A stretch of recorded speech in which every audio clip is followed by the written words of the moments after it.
반갑습니다. 언제 봐도 기쁘고 가장 제 마음에 기쁨이 강이 흐르게 하는 분들이 바로 우리 사랑하는 성도님들입니다. 오늘 모처럼 사모님과 함께 하셨고 또 우리 모두가 진짜 건강해 이 코로나19 위기가 우리한테 많은 것을 생각하게 합니다. 이제 정말 이런 때 예배의 소중함을 회복하는 그런 때가 아닌가 싶습니다. 마음껏 예배할 줄 알았더니 그것도 쉽지는 않습니다.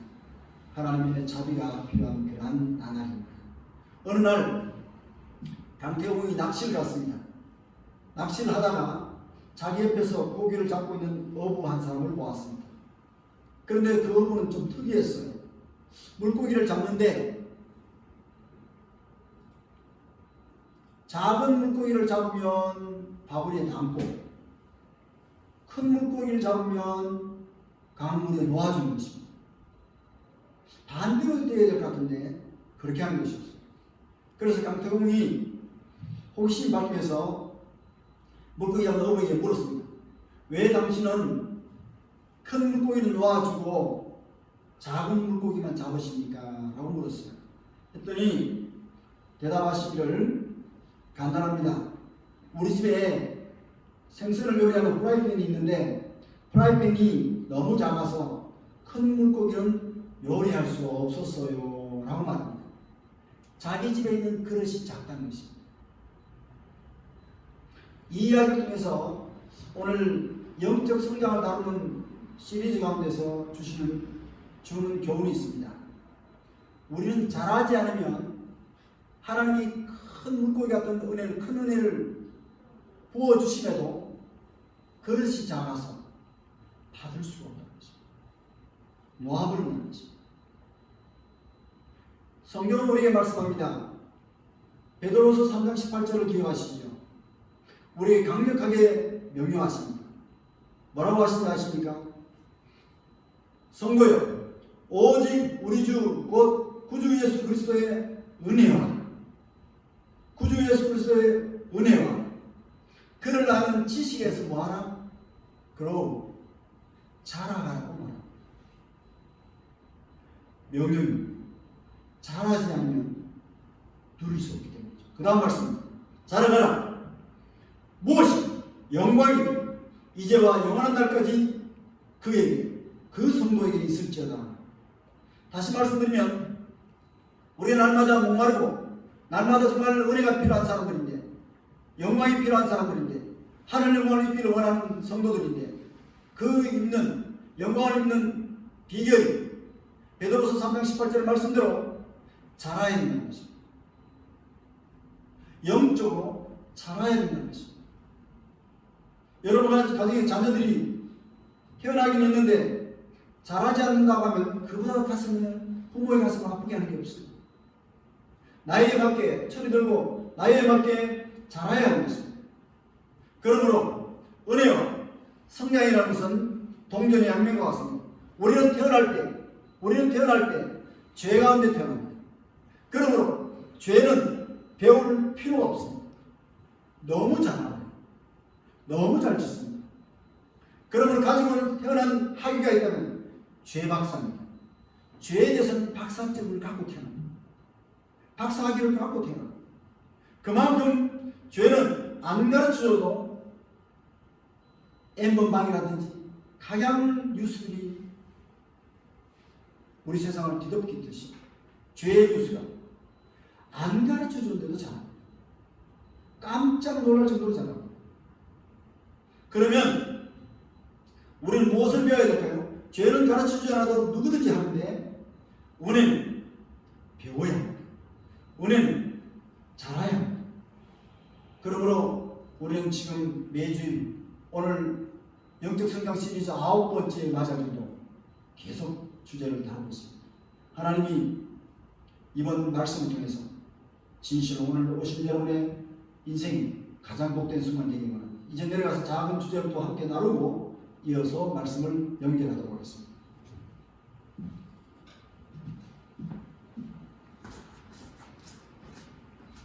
오늘 키포인트는 많은 분들이 좋은 것을 얻으려고 노력하다가 포기하는 일이 많은데 쉬운 말로 Don't give up, 포기하지 마세요라는 주제로 한번 나누고 싶어요. 이수연과 제가 대화를 많이 나누는데도 그 가운데 좋은 것을 위해서 많이 힘든다는 것을 느껴요. 저도 마찬가지고. 그런데 뭐가 필요하냐면 포기하면 됩니다. 특별히 신앙생활은 포기하시면 안 돼요.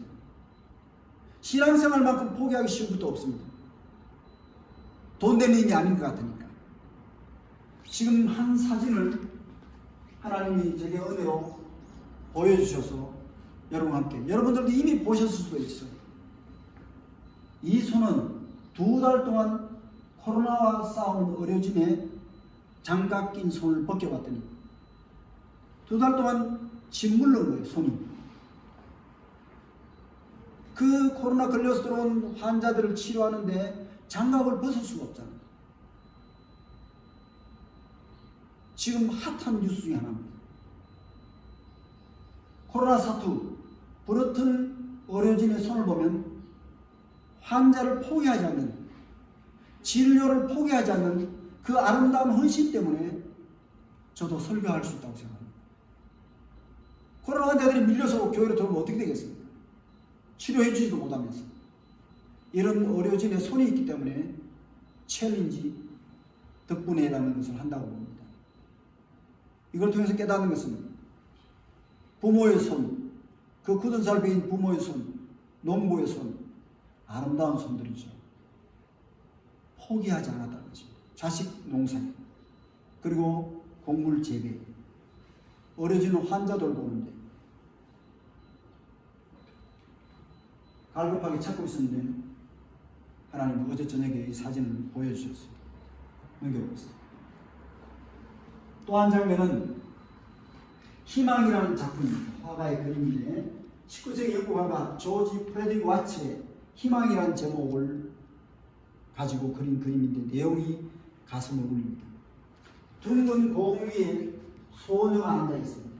그리고 수금을 쥐고 있는데 수금이 온전치 않아요. 현이 다 끊어졌습니다. 딱 하나만 남아있고 기타에 줄 하나만 남아있고 성원 간사가 기타 연주하라 그러면 할지 모르겠어요. 근데 지금 이 상황이 그 상황입니다. 수금이 쇠줄로 묶여있고 소녀는 연주할 수 있는 형편이 아닙니다. 눈이 가려져 있고 혀는 한 가닥만 남아있고 한마디로 절망의 상황이라는 것입니다. 절망의 상황 속에서도 이 소녀는 연주를 포기하지 않는 것입니다. 이것이 프레딕 와츠의 희망이라는 작품입니다. 단 하나의 코드로라도 연주할 수 있다면 희망은 살아난다는 것입니다. 코로나 사투 아직 끝나지 않았습니다. 언제 끝날지도 모르는 상황입니다. 그렇지만 누가 있어야 되냐면 그 치료를 포기하지 않는 의료진의 손과 국민들의 동참이 함께하는 마음이, 질서를 지켜주는 마음이 꼭 요청된다는 것입니다. 그래야 이 사회가 안정된다는 거죠. 넘겨보겠습니다. 주님의 은혜가 족합니다. 포기하지 않는 마음을 달라고 기도하십니다. 하박국 3장 12절은 여러 차례 강조된 바 있지만 이 말씀을 끝까지 믿고 따라오라는 것입니다. 한번 같이 읽어보겠습니다. 주여 하나 나의 힘이시라. 시작. 주여 하나 나의 힘이시라. 나의 발을 사슴과 같으라. 나를 가지고 큰 곳으로 다니게 하시리라. 반드시 정상의 자리에 이 사회를 세울 겁니다. 하나님을 믿고 끝까지 동행하시라. 넘겨보겠습니다. 1절에 보여드린 적이 있지만 잘 안 보이시던 이 은행잎 속에 보면 어미새가 있습니다. 둥지에서 새끼가 그만 떨어졌어요. 사람들은 지나다닙니다. 그러므로 이 어미새가 내려오지를 못하고 이 새끼에게 이 파리를 먹으라고 떨어뜨려주는 장면. 제가 직접 이 장면을 발견하고 찍었는데 참 가슴이 와닿더라고요. 처음에 자꾸 떨어지게 왜 떨어지지 했더니 바람도 불지 않는데 이 어미새가 계속 물어서 뜯어서 떨어뜨려주는 거예요. 이 새끼가 있는 주변에. 어미의 돌봄을 포기하지 않는 이 마음, 우리에게도 요청된다는 사실. 넘겨보겠습니다. 날마다 하나님의 손길을 체험하셔야 됩니다. 이것은 하나님을 악망하라는 거죠. 다른 곳에 눈을 돌리지 말고 공중의 새를 보라. 심지도 않고 거두지도 않고 창고에 모아두지도 않는데 하늘 아버지께서 기르시나니 너희는 이 공중의 새들보다도 귀하지 않느냐는 말씀은 하나님을 악망하기를 포기하지 말라는 것입니다. 우리를 돌보시는 주님을 한번 생각해 보기로 하겠습니다. 인생 광야의 목자이신 예수님을 우리가 따르는데 어떻게 우리를 돌보시는지 한 스토리가 있습니다. 넘겨보세요. 양들이, 우리가 양이라 한다면 실제 양들이 탈진해서 쓰러진다면 목자는 응급처치 1단계로 먼저 쓰러진 양을 안고 쉐이드, 그늘 안으로 데려가는 거예요. 1단계가 그것이고, 두 번째 볼까요? 응급처치 2단계로는 그늘을 찾을 수 없는 경우가 있다면 목자는 겉옷을 벗어서 지고 있던 지팡이를 세워서 그 위에 천막을 치는 식으로 막대기 지우삼아서 겉옷을 그늘을 만들어서라도 그 안에 양을 쉬게 한다는 것입니다. 주님의 돌보심의 한 원리죠. 세 번째로 3단계는 목자가 물통에서, 목자의 물통 주머니 옆에 차고 있는 물통에서 물을 꺼내서 그늘에서 마시게 합니다. 갈증을 해결하게 하는 거죠. 마지막 네 번째, 목덜미에서 시작해서 전신 마사지를 이렇게 해준다고 합니다. 목자들이 우리 주님이 우리를 돌보시는 것을 연상해 볼 수 있는 그런 응급처치 4단계라고 여겨집니다. 읽어볼까요? 예수님은 성경에서 요한복음 이사야 40장 11절 말씀을 보면 다음과 같이 우리를 돌보심을 그림을 그려놓고 있습니다. 한번 같이 읽어보겠습니다. 그런 목자같이, 시작. 그런 목자같이 양떼를 보이시며 어린양을 끌어모아 품에안으시고 젖먹이를 하는 그들을 온순히 인도하시고 양떼를 먹이시고 품에 안으시고 갈 길을 온순히 인도하신다고 우리 주님을 설명하고 있습니다. 포기하지 않을 때는 우리의 장애물이 있습니다. 낙심이라는 것입니다. 낙담이라는 거예요. 낙담이 되어서 포기합니다. 그러면 이 낙담을 어떻게 우리가 극복할 것인가에 대해서 원리를 제시하겠는데, 그것이 말하면 눈에 보이는 것만 다가 아니고 눈에 보이지 않는 마음의 시야를 확보해야 된다는 것입니다. 마음의 시야를 놓쳐버리면 포기는 이루어진다는 것입니다. 그러므로 우리가 포기하지 않으려면 우리의 영적인 눈에 보이지 않는 시야를 유지합니다. 바로 고지가 적인대하고 시선을 주목할 수 있습니다. 영국의 수영선수, 여성 수영선수 플로렌스 체드윅의 경험입니다. 그 경험 내용을 잠깐 나누겠습니다. 체드윅의 경험은 여기입니다. 힘든 상황과 고통스러운 환경에 처할 때 보통 시야를 잃고 믿음을 잃어버립니다. 그러면 목표에 달할 수가 없습니다. 시야를 확보해야 상황이 전개될 수 있다는 것입니다. 플로렌스 체드윅은 영국 해협을 최초로 걷는 여성인데 이제 확장해서 카탈리나 섬에서 캘리포니아 해변까지 헤엄쳐 걷는데 도전했습니다. 미국까지 건너가겠다는 것입니다. 그러나 도전은 실패했어요. 이유는 간단했습니다.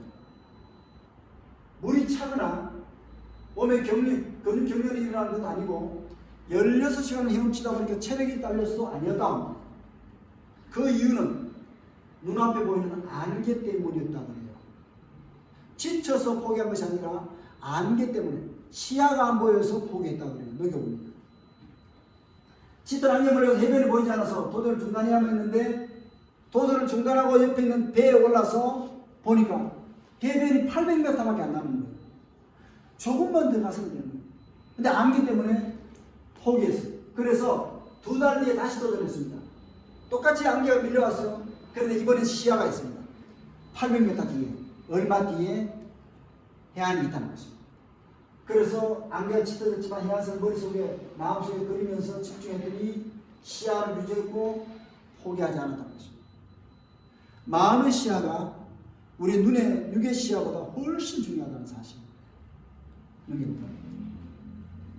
덴마크 철학자 쉐렌 키어케고르 죽음에 이르는 병에서 모든 절망의 순간이 사람들만 찾아오는데 그 순간에는 주목할 것이라는 것입니다. 은빛 테두리가 있다는 것입니다. 절망의 순간에도 은빛 테두리, 베푸신 은혜의 테두리가 있다는 것입니다. 놓치지 말라는 거예요. 보통 사람들은 포기할지라도 은빛 테두리를 주목하는 거예요. 절망의 순간 더 이상 붙잡을 것이 없다고 생각했을 때 그때가 찬스라는 것입니다. 지금 우리 코로나가 극복될 때 그 절정이 이르는 순간에 힘들어서 다들 해이해버리니까 엄청난 또 유행이 발생이 일어나지 않습니다. 그러므로 끝까지 잘 견뎌내야 하는 것입니다. 세상 많은 사람들에게 없는 것이 우리에게 있습니다. 바로 하나님이시는 은빛 테두리가 되십니다. 주목할 분만 하는 것. 어떤 순간에도 우리 예배드릴 수 있는 것이 하나님이 함께 하신다는 것입니다. 한번 로마서 8장 37절을 마음에 담아보겠습니다. 그러나 시작. 그러나 이 모든 일에 우리를 사랑하신 이로 말미암아 우리가 넉넉히 이기느니라. 넉넉히 이긴다. 절망을 이겨낼 수 있다는 것입니다. 우리 안에 하나님이 계시기 때문에. 하나님은 그림이 아니고 실체라는 사실. 제가 지금 실체인 여러분과 함께 하는 것이 소수이지만 이렇게 좋은 거예요. 만약 예를 들어서 이만석 집사님의 사진만 내가 갖다 놓고 경기하듯이 한다라면 예배 드린다면 얼마나 그것이 정말 마음에 힘들겠어요. 실체와 계시니까 그렇게 좋은 거예요. 하나님은 사진이 아닙니다. 실체시라는 거예요. 은혜의 셈인 십자가를 바라보셔야 합니다. 끝까지 십자가입니다. 매주 외치고 있지 않습니까? 여러분 마음에 십자가 깊이 와닿을 때도 있고 그러지 않을 때도 있겠지만 십자가를 꼭 바라보셔야 합니다. 이제 찬송가 197장 1절을 보시면서 읽어보겠습니다.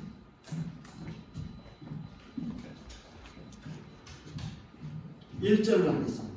은혜가 풍성한 하나님,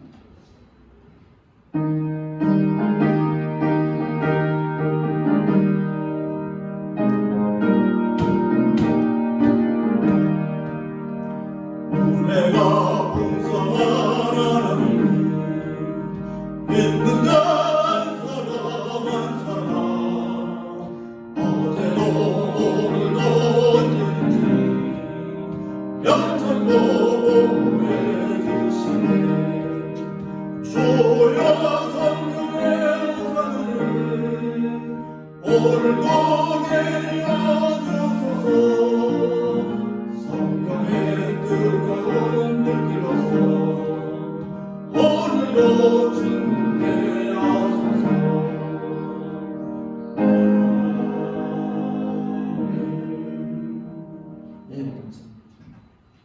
여러분 기억하시나요? 영적 성장의 첫 번째 주제가 뭐였습니까? 바로 회심이라는 것이었어요.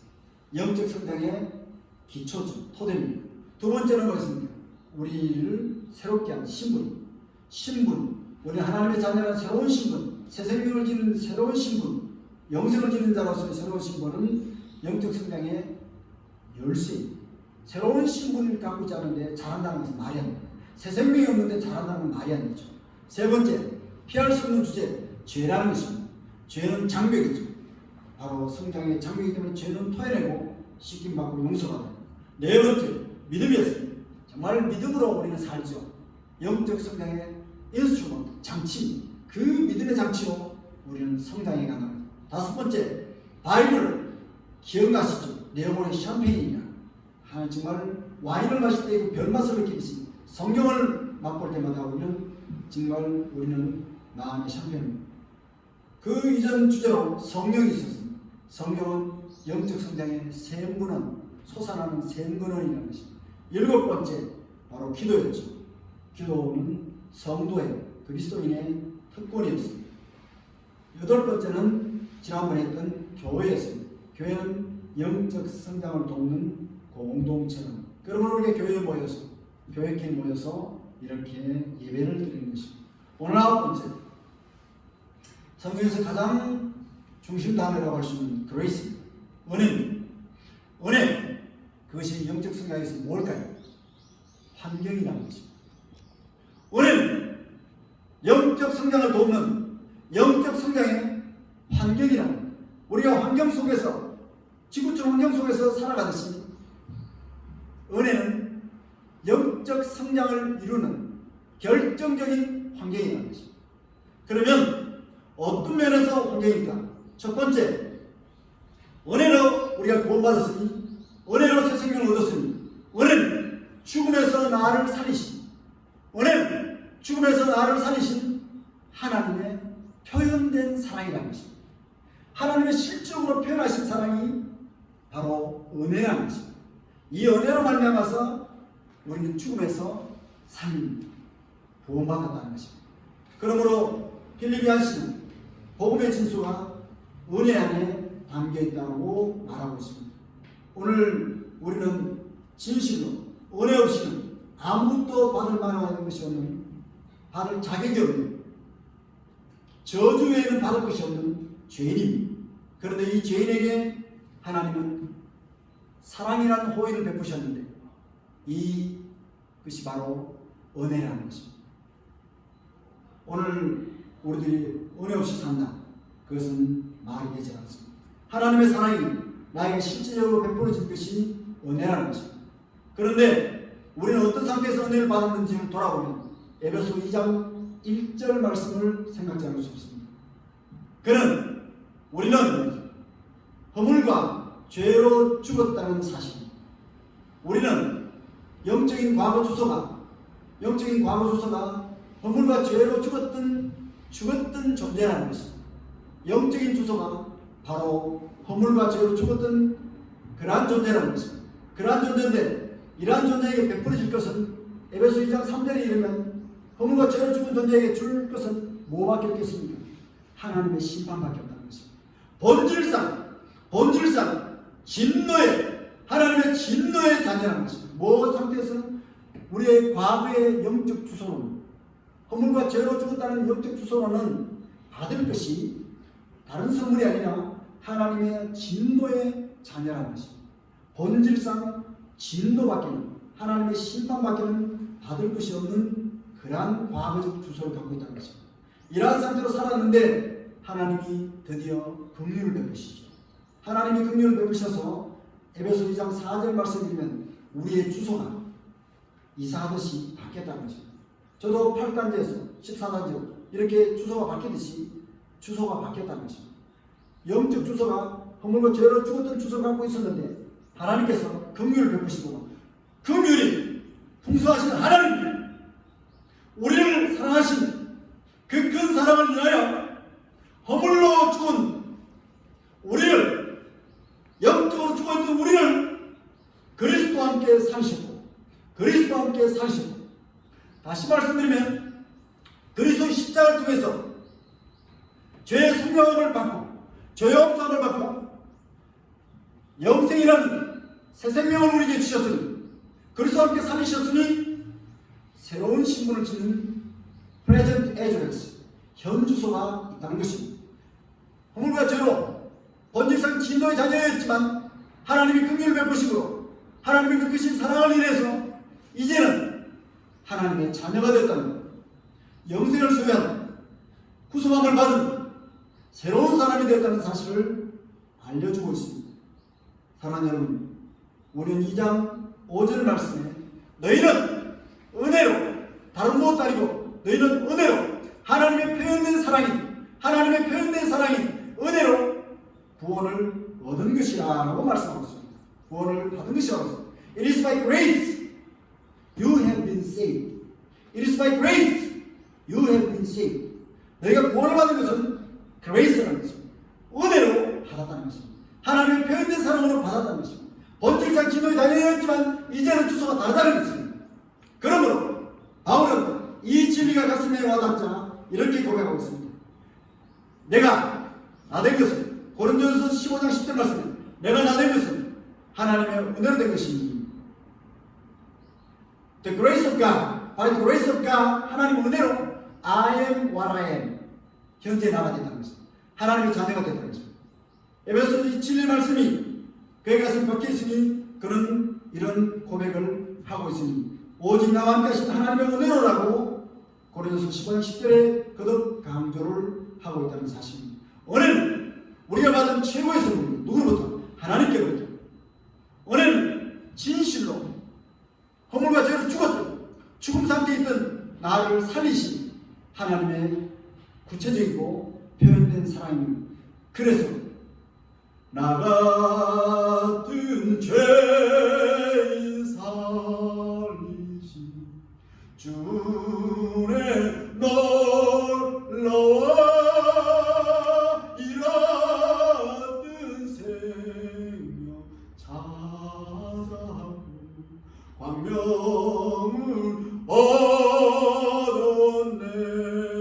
얻었네. 많은 사람들이 부르는 이 찬송의 핵심 키워드가 그레이스라는 것입니다. 오늘 찬송 197장도 오늘 주제 찬송으로 택한 이유도 그겁니다. 은혜가 풍성한 하나님은 믿는 자 한 사람 한 사람 어제도 오늘도 언제든지 변찮고 보호해 주시네. 은혜 아니면 나 같은 죄인 설교는 고사하고 살 수 없다는 것입니다. 사랑하는 여러분, 예수 그리스도의 은혜로 하나님의 은혜로 그리스도를 믿고 죄 소감을 받고 영생을 소유한 자로서 하나님의 표현된 사랑을 받은 은혜의 존재인 은혜 받은 존재인 여러분을 사랑하며 축복합니다. 진실로 은혜는 여러분들의 영적 성장에 있어서 결정적 환경입니다. 하나님의 표현된 사랑이 되는 거죠. 어디에서? 죽음에서 나를 건지시. 두 번째, 은혜는 뭘까? 이렇게 태어났다면 자라야 합니다.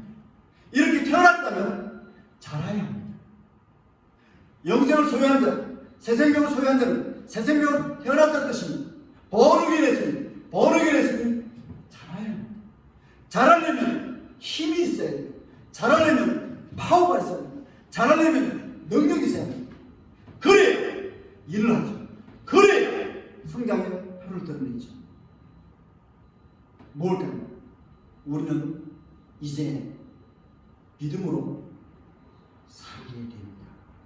새 생명을 지닌 자는 믿음으로 살게 돼요. 다시 말씀드리면 우리의 행위를 내세우지 않고 우리의 행동을 앞세우지 않고 하나님을 믿는 믿음을 통해서 공급받는 힘으로 하나님이 공급하신 힘으로 살아가겠다는 것입니다. 은혜는 믿음으로 살게 하는 은혜는 행위가 아닌 믿음으로 살게 하는 The power of the Holy Spirit, 성령의 파워라는 것입니다. 그러므로 오늘 내가 장애자를 할지라도 오늘 내가 부족을 많다 할지라도 하나님께서는 그 모든 환경을 뛰어넘을 수 있는 파워를 주신다는 것입니다. 믿음 안에서 파워를 주신다는 것입니다. 이것이 그레이스라는 것입니다. 그레이스는 죽은 단이 아니라는 것입니다.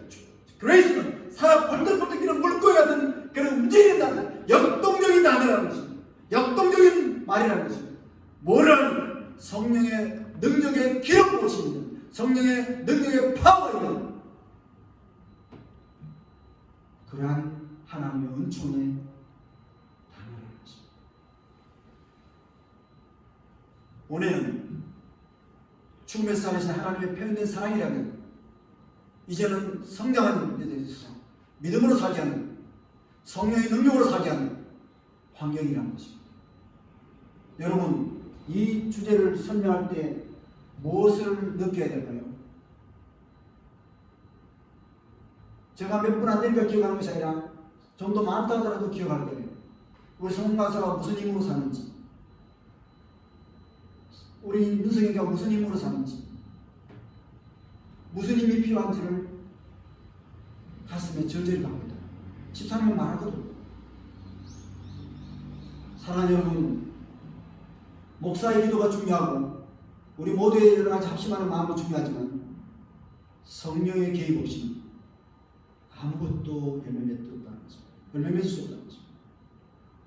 그러므로 은혜는 성령의 능력과 분리할 수 없다는 것입니다. 은혜는 하나님의 사랑과 분리할 수 없듯이 성령의 능력과 분리할 수 없다는 것입니다. 여러분, 지난 한 주간 단 일주일 7일을 한번 돌아보실까요?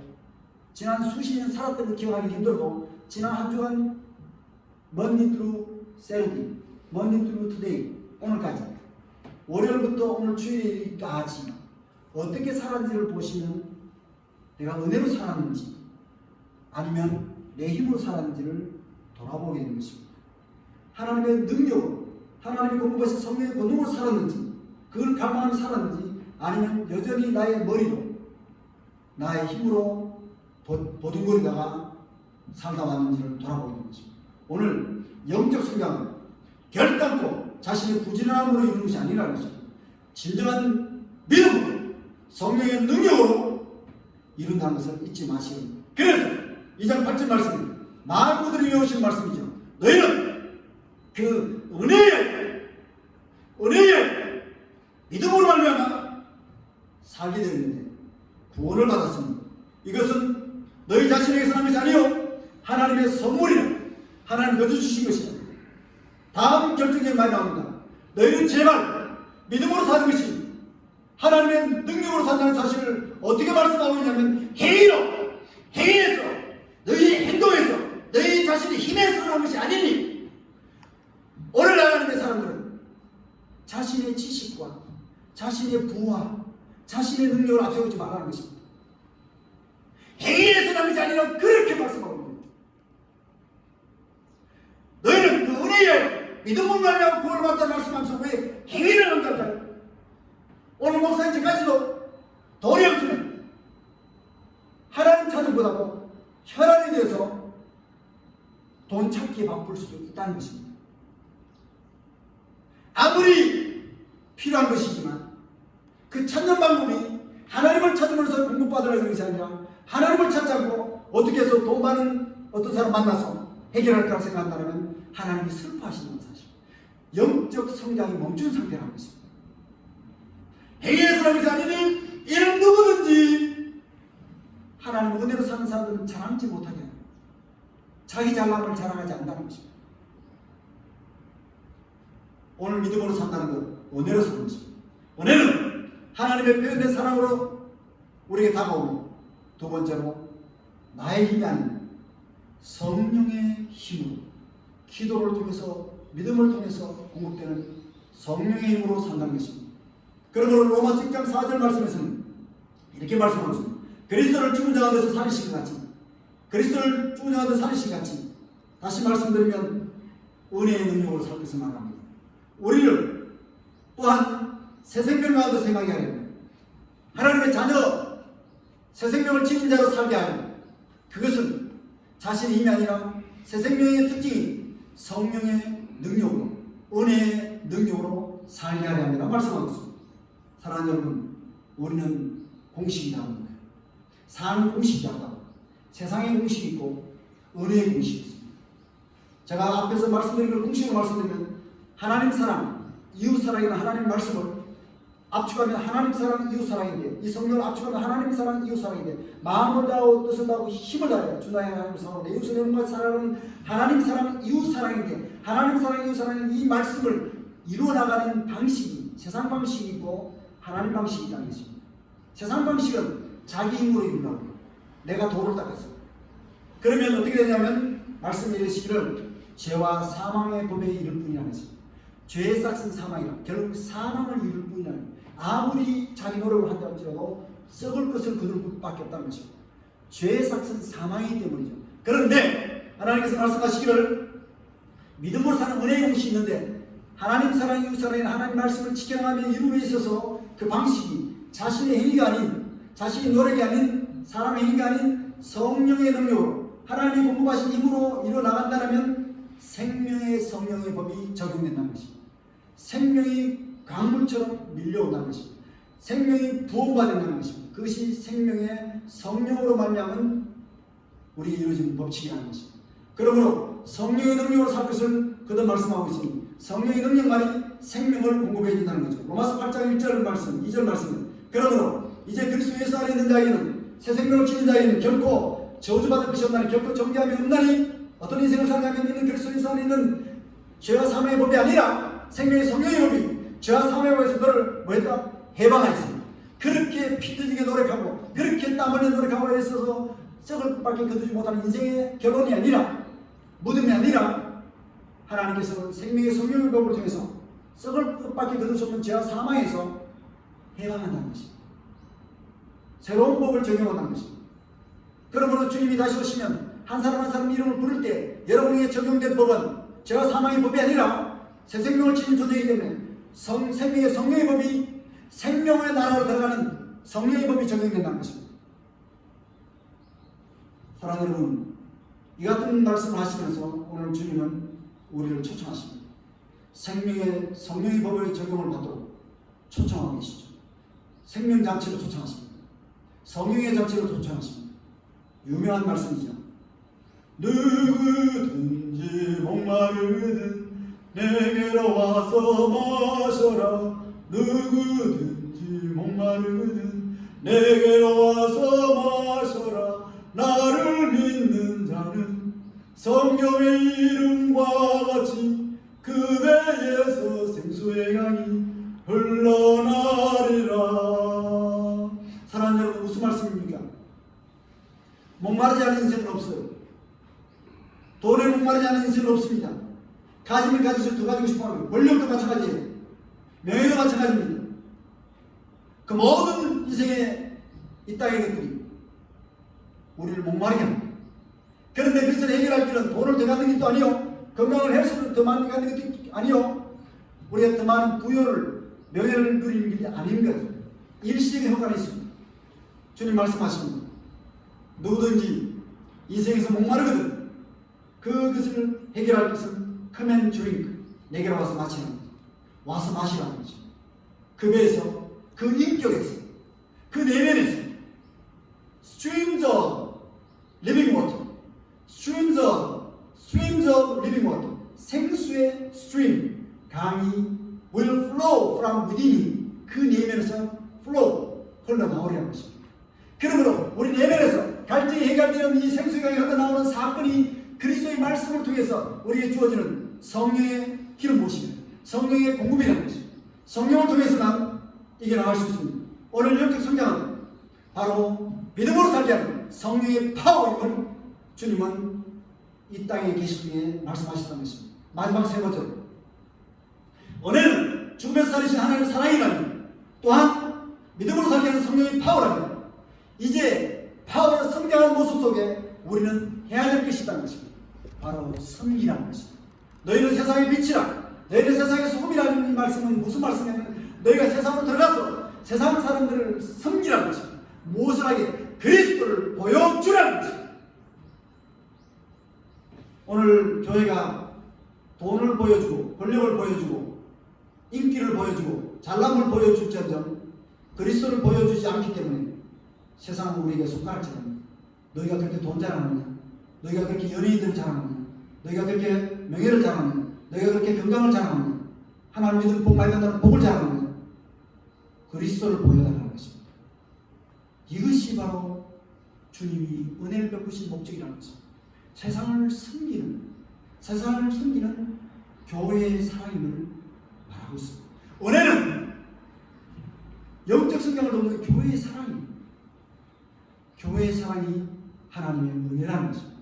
이 교회의 사랑은 누가복음 4장 18절로 나오도록 교회는 세상을 이렇게 섬기는 것입니다. 주의 성령이 내게 임하셨으니 가난한 자에게 복음을, 그리고 포로된 자에게는 자유를, 눈먼 자에게는 다시 보게 하고 눌린 자에게는 자유케 하는 이 복음의 역사를 전하라는 것입니다. 세상을 섬기라는 것입니다. 오늘 진심으로 은혜에 대한 목마름으로 사람들이 교회에 나옵니다. 그리스도의 복음이 저들의 가슴을 적시하는 것입니다. 이제 에베소서 2장 10절 말씀으로 마무리 짓고자 합니다.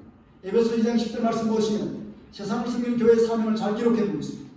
우리는, 다시 말씀드리면 그리스도를 믿는 교회는 하나님이 만드신 걸 그리스도 예수 안에서 뭘 위해서? 교회의 존재 목적입니다. 그리스도 예수 안에서 뭘 위해서? 선한 일을 위해서. 그리스도 예수 안에서 뭘 위해서? 선한 일을 위해서. 선한 일이 뭘까요? 세상을 섬기는 것입니다. 세상을 섬기는 것입니다. 그리스도를 드러내 보이는 것입니다. 세상 속에 그리스도를 보여주는 것입니다. 선한 일을 위해서 지으심을 받은 자니 이 일은 하나님이 전에 예비하사 우리로 그 가운데서 행하게 하려 하십니다 말씀하고 있습니다. 오늘 은혜는 영적 성장을 돕는 결정적인 환경인데, 첫 번째 하나님의 표현된 사랑이면, 두 번째 성령의 능력이면, 세 번째 세상을 섬기는 교회의 사랑임을 잊지 마시고 오늘 봄철을 맞이해서 여러분의 가슴속에 간절히 호소하는 말입니다. 기도하겠습니다. 아버지 하나님 참으로 감사합니다. 이렇게 오늘 요한복음 7장 말씀과 에베소